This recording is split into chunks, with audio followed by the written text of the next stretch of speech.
अस्सलाम वालेकुम viewers, welcome in our YouTube channel this is light. हमारे चैनल को सब्सक्राइब करें, वीडियोस को लाइक करें और बेल आइकन को प्रेस करना ना भूलें ताकि आपके पास हमारी मोर इन्फॉर्मेटिव वीडियोस आती रहें। चलें जी गाइस, आज हम आपसे शेयर करेंगे बाकरखानी की रेसिपी। होममेड बाकरखानी हम कैसे बनाएंगे और किस तरह आपको दिखाएंगे कि घर में आसानी अगर आपको बाकरखानी बनानी है तो आप बना सकते। सबसे पहले क्या किया था, मैंने 6 कप मैदे के ले लिए थे,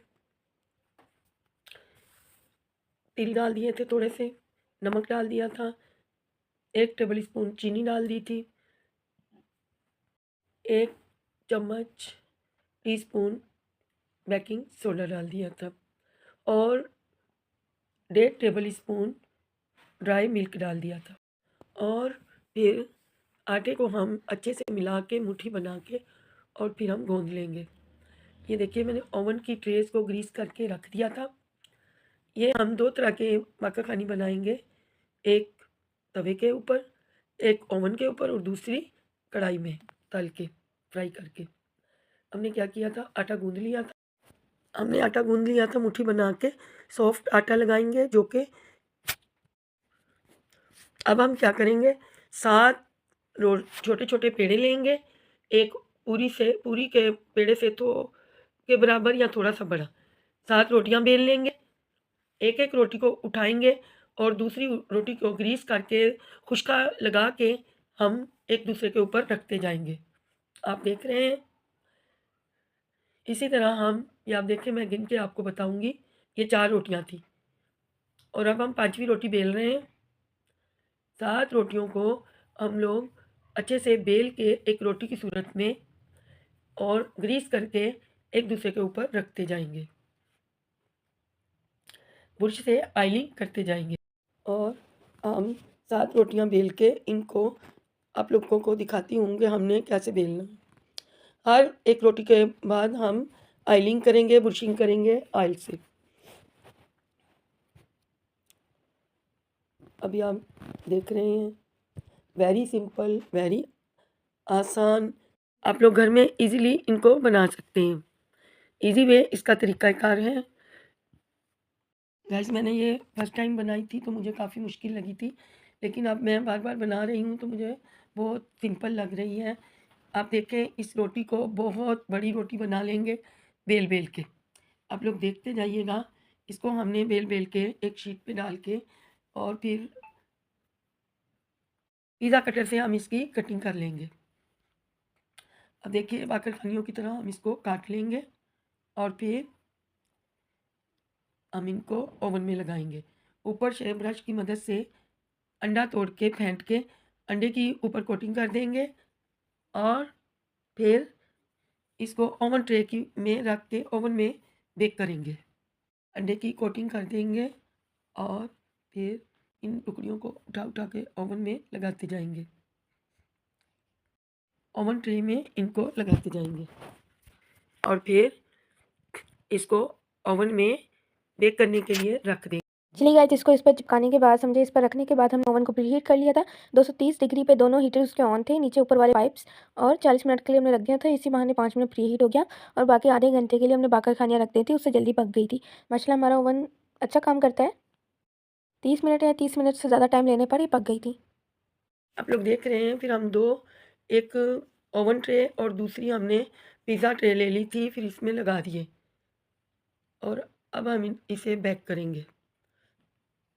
अब हमारे पास छोटी पिज़्ज़ा ट्रेस थी तो हमने उनमें भी कुछ बाकरखानियाँ लगा दी थी और ओवन में डाल दिए। अब हम दूसरी रोटी बेल रहे हैं। अब देख सकते हैं, हम लोग दूसरी रोटी बेल के तो फिर इसको भी वही मेथड से बना लेंगे और फिर इसको भी हम बेल के एक के ऊपर एक रखते चले जाएंगे।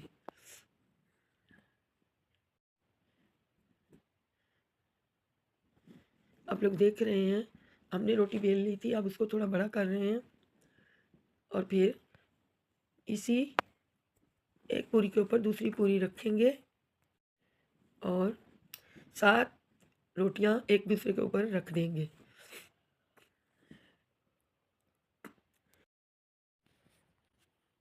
एक एक करके हम सारी रोटियां बेल लेंगे और वही वे से दोबारा हम बड़ी सी रोटी बेलेंगे और फिर अब हम दूसरी रोटी बेलेंगे। एक के ऊपर एक हम दूसरी रोटी बेलते जाएंगे और फिर अब ये जो हम बेल रहे हैं इसको हम फ्राई करेंगे। इसको हम फ्राई करेंगे और अब हम इन रोटियों को एक के ऊपर एक रख के बड़ी सी रोटी बेल लेंगे और फिर इसकी कटिंग करेंगे। कटिंग हम कर रहे हैं पिज़्ज़ा कटर से, आसानी से इसके साथ कटिंग हो जाती है, अदरवाइज़ दूसरी चीज़ के साथ कटिंग सही तरीके से नहीं होती। अब हम इन बाकरखानियों को काट के तो फ्राई कर लेंगे। एक हिस्सा हमने एक रोटी की बाकरखानियाँ ओवन में लगा दी हैं और बाकी जो बची हैं वो हम आप लोग देख लीजिए। माशाल्लाह सबको हमने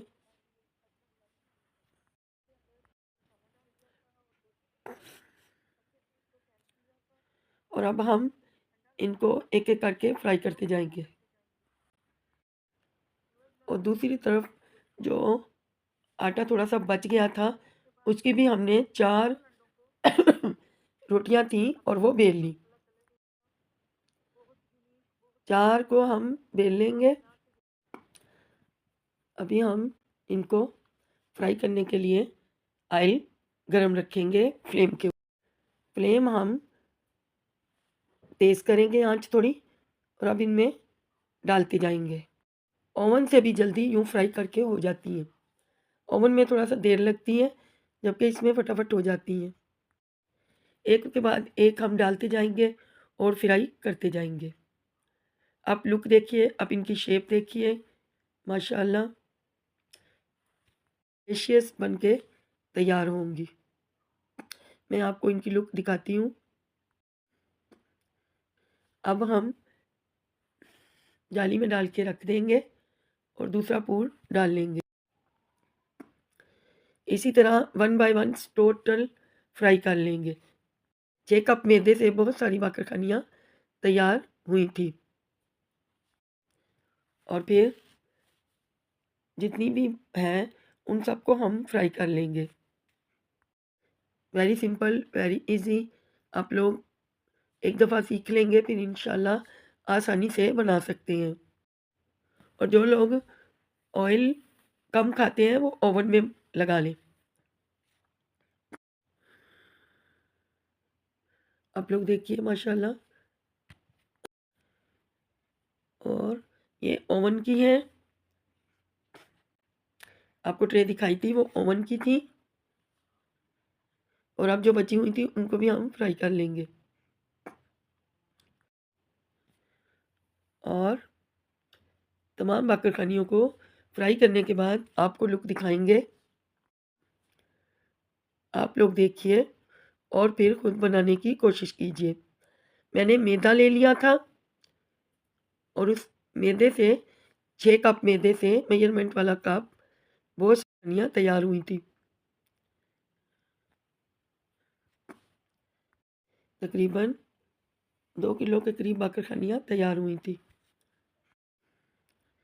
आप लोग देखिए और फिर बना के हमें कमेंट बॉक्स में कमेंट कीजिएगा।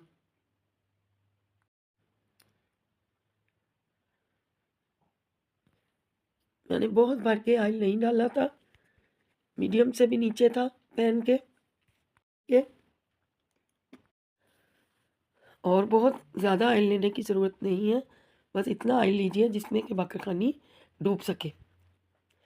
जितना ऑयल लिया था बस थोड़ा ही यूज़ हुआ था, बाकी ऑयल बच गया था क्योंकि ऑलरेडी मैंने 1 कप भर के आटे के अंदर भी ऑयल लगाया था ताकि ये ज़्यादा ऑयल पी ना सके। इतनी क्रंची, इतनी क्रिस्पी, बहुत अच्छी बाकरखानियाँ बन के तैयार हुई हैं। आप लोग भी बनाएं और फिर बताएं आपको हमारी रेसिपी कैसी लगी। अब तक बाकरखानियाँ तैयार होती हैं बस आप हमारे चैनल को सब्सक्राइब कीजिए, बेल आइकॉन बटन को प्रेस ज़रूर कीजिएगा ताकि हमारी हर नई आने वाली वीडियो का नोटिफिकेशन आपको मिल सके। और लाइक तो लाजमी किया कीजिए। आप लोग देख सकते हैं कि कितनी माशाल्लाह 2 बड़े थाल बन के तैयार हुए थे। आप लोग देख सकते हैं कि कितनी सारी बाकरखानी। उम्मीद करते हैं आपको व्लॉग अच्छा लगा है। मिलते हैं अगले व्लॉग में। अभी के लिए अल्लाह हाफ़िज़।